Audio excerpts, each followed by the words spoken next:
What's up, guys? I'm Olivia. And I'm Kyle. And we're driving and vibing. Today we are meeting up with Technomadia to talk all about RV living and nomad life, so stay tuned.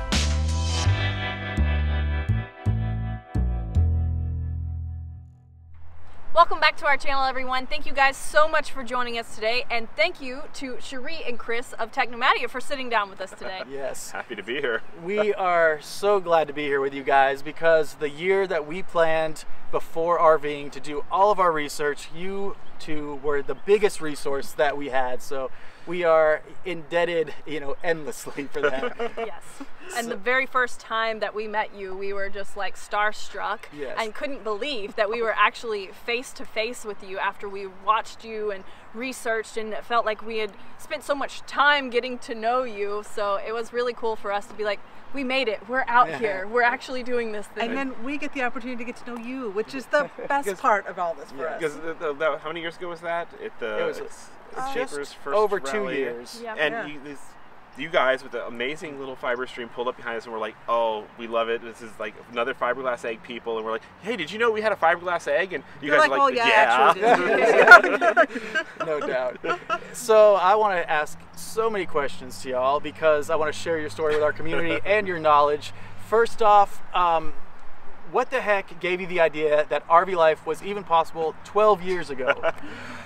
Well, way before that, there's this guy, Steve Roberts, who in the 80s moved on to a computerized recumbent bicycle, wrote a book about it, and I became a fan of his and friend of his, and always had in my mind ever since I met him that his philosophy was with technology, you can take it with you. You can have your friends and your work and your social life and still be mobile.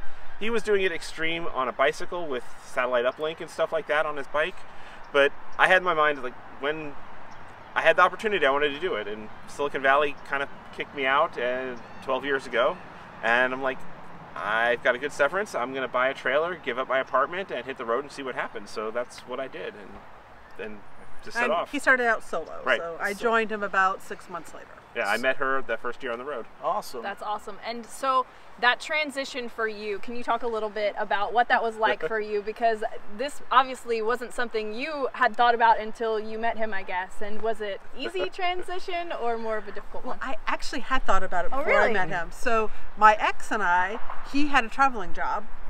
He had to travel around to hospitals around the Southeast. I lived in Florida at the time. And we had talked about, since I worked at home, I was a software developer, I worked from my home, remotely for my clients. We talked about, well, wouldn't it be better if we bought a motorhome, like all these retired people we saw coming through Florida, and I would just work remotely from wherever he was at. Now, at that point, he decided no, that wasn't going to work because he wanted a grand piano, a hot tub, and a large screen TV. RVs weren't that big. RVs now are big enough for large screen TVs. Back then they weren't. This is like 2002, 2003 that I was contemplating it. So instead, he and I bought a pop-up camper. So we have been doing weekend RVing around the Florida State Park system. Okay. So I already had it in my mind that it was possible. Okay. But he wasn't the right partner to do it with. So this is interesting because you were in a pop-up camper at that time taking shorter trips, but then when you met Chris, he was in a teardrop, is that right? 16-foot tab clamshell, so about as small as you can get, with the kitchen out a hatch out the back, and it had solar power and mobile internet and printers and geek toys and everything, but it had no toilet, no fridge, no air conditioning because, Yeah, my pop-up camper was luxurious compared to his little thing. Very cool. So how the heck did living in that tab, or even just taking a trip in that tab, how did that go down? What was that experience Especially like? with two people now. Yeah. right. So our first date was actually me flying out to California, where he was at the time, and I was visiting some other friends out there anyway. We've had friends in common out there that I was already visiting, and we went out on this 27-hour date overnight, our first meeting. I took her stealth camping on Treasure Island with the view of San Francisco. About as romantic as you can get. Now, we spent all night holding our legs crossed while trying to be, intimate with each other, because he has no bathroom on this thing. And he didn't think to park us near somewhere with public facilities. So, yeah, that was our first date and our first experience. It's super romantic, though. Still. Yeah, at 6 in the morning, we were both like, let's go to a diner for breakfast. Neither of us gets up at 6 in the morning unless the cat needs to be fed or something. That's cool. So whenever that journey began together and you were traveling full time, what was connectivity like with internet? Mostly at the time we were tethering off of phones on 3G, and then we had a Sprint Unlimited plan. Yeah, we got a Sprint eVideo Unlimited plan, a little air card that plugged in the side of our laptops, and it was a lot harder than it is now. It was definitely a lot harder to stay connected back then. It was, and back then 3G was like the new thing, like how we all look at, I mean, LTE like 5 years ago. So, you know, when we could find 3G, we felt like we were abundant in bandwidth. We were streaming Netflix back then. We were able to work remotely. I had a job that required me to be available Monday through Friday, 8 to 5. I was supporting hospitals with the software I developed. So, you know, connectivity was essential. And then my background was in mobile technology at Palm and PalmSource, and I'd been doing staying connected mobile since 1996 is when I first had wireless internet, and so I'd been on the cutting edge of all that stuff. So yeah, we can do this, and you know, we kind of combined our resources and skills and made it staying connected became kind of a part-time job for us to keep the full-time job going. Yeah. So you said you had to have access because you had a job. When did those jobs end and you convert into, you know, being mobile RV internet or whatever the first phase of that was like? So the business that I ran was with my father, and he started the company, like, gosh, when I was a kid, and I grew up in it. And I had moved into helping him out with that when I was a teenager, and learned how to do software development, business analysis, and everything else with him. And when he passed away in 2013, it was the choice of, do we continue his legacy or do we start to pursue our own path?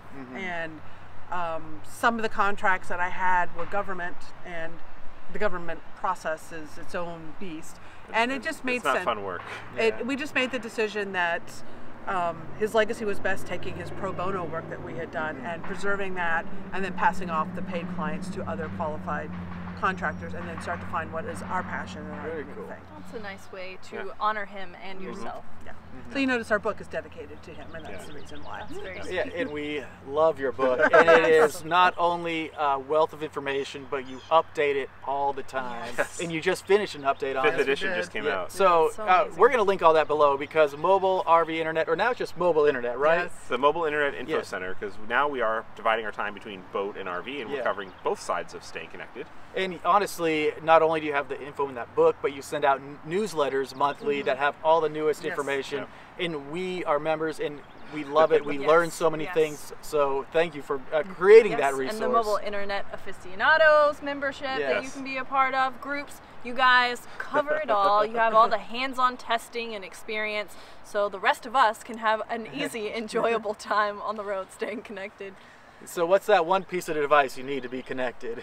Redundancy. I'm just kidding. Yeah, don't go with one piece of equipment. There's no one. You need multiple ways online. Just like, don't jump out of an airplane without a reserve parachute. You know, have multiple ways to stay connected. That's cool. And I'm curious about, so we talked about connectivity when you first started out, but what about other resources for RVing and boondocking and all these things that we just have a wealth of now? What did it look like then?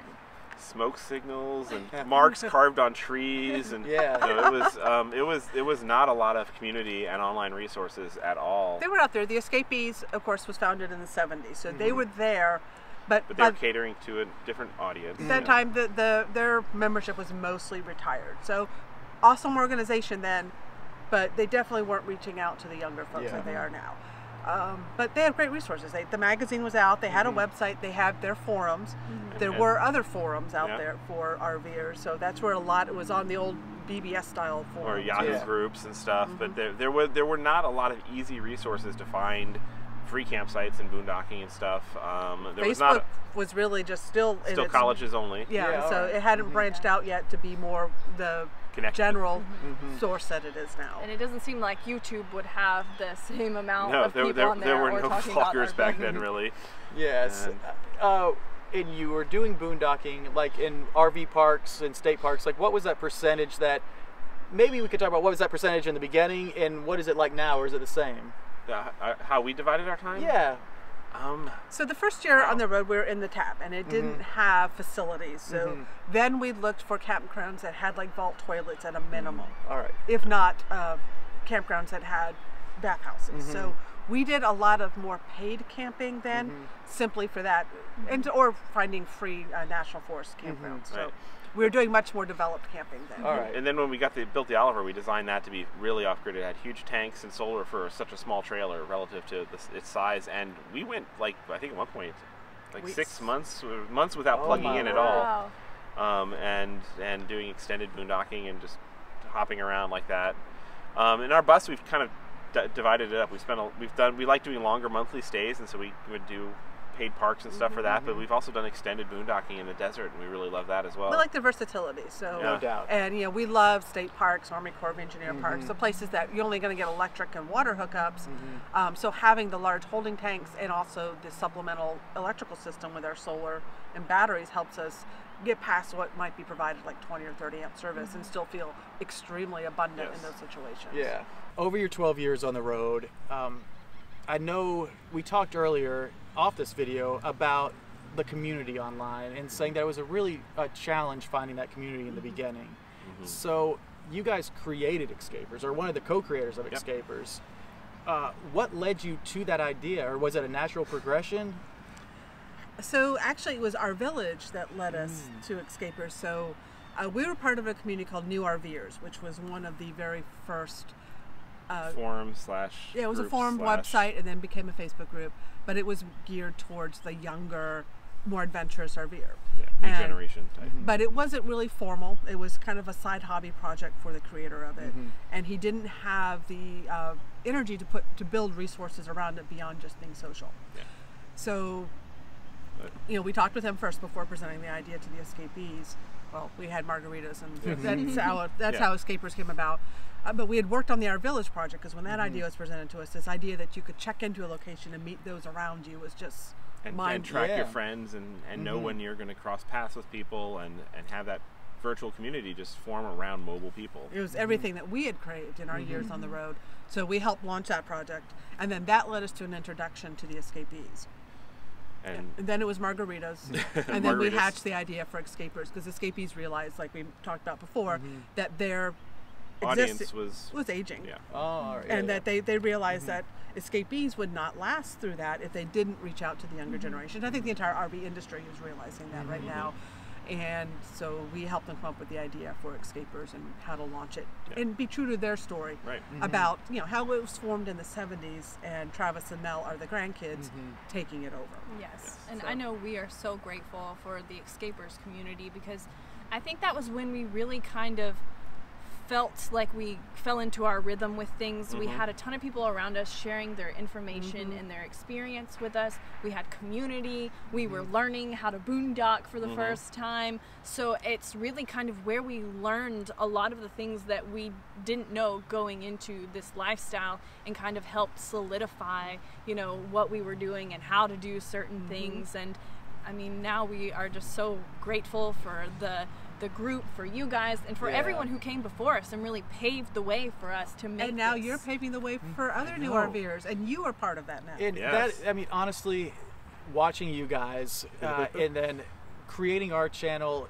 in the vision of that, of that, we want people to know about nomadic life, and we want people to know that free camping exists, that it's your land, to use it. Because and just throw our voice out there and say, we had people that showed us the way and kind of let us know what we were going into beforehand. And so if anything that we do, whether right or wrong, can help you in any way, then that'll be, a good thing. Just seeing the ripples spread is just amazing. It's heartwarming for us, because it's amazing. We were there when you filmed your first video, and right there behind the fiber stream, and it was just like so exciting to see the energy and excitement that you guys had, and just like boom, rippling out. You guys have been like an explosion, and it's been awesome. Thank you. Do not go watch that video. We will link it above, but if you want to laugh. Yes, it is one of our worst videos ever. And their nice little cameo in the background as they drive by.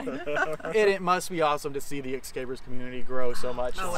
Getting huge. Yes, what a rewarding thing, I'm sure, to see being one of the creators of it. So we can only thank you again and again. And we missed you this year in the desert. Because we've been on the boat now, so hopefully we'll be at the desert convergence next year. But since we're dividing our time with the boat and bus, we were on the wrong coast. And so we definitely have missed. It's been good to sit back and watch it grow on its own, knowing we don't need to be there for it. Yes, we're not organizing every little bit of logistics now. So that's been wonderful to see the resources come together and the community building itself in its own vision. Yes. And taking it, Yes. the ideas that the original founders had and making it their own. So I think almost sometimes the founders have to step back and allow that to happen. So we're looking forward to coming back in and being participants in it. Very cool. So. Well, we cannot thank you guys enough. We can and we will talk for hours more today, I hope. But we wanted to share this little slice with you guys because Chris and Cherie are some of our favorites and are most inspiring to us to watch and really learn from. So thank you guys. Thank you. And thanks for stopping by and hanging out with us. And I mean, we get to show you around our hometown. Oh, this is beautiful. I'm impressed. So we're going to take them to get something to eat now because we've all worked up an appetite. We've had many technical difficulties on our part, batteries dying, phones stopping recording. So we finally made it through a full video. We hope. Cross your fingers, everyone. And if you have not subscribed to their channel yet, if you haven't checked out mobile, internet, you know, we'll link all those things below because we encourage you to check those out. So much knowledge there. Thank you guys. Yeah. Thanks for having us on. You got it. Bye, guys. See ya.